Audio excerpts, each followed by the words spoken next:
Suntem în piața centrală din Valencia. Am venit să ne luăm caise. Ne-am luat niște chestii care încă nu știm ce sunt, dar sunt foarte bune, niște dulciuri. Yummy, yummy. Căpșunele micuțe.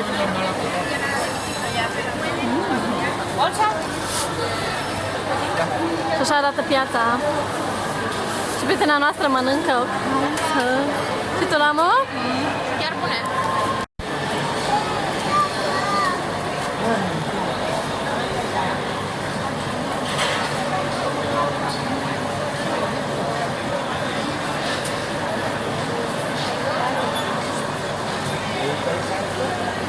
Rus, spune ce?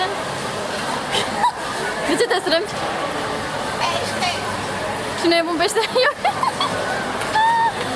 Oh my god, ce-a fugit de pește!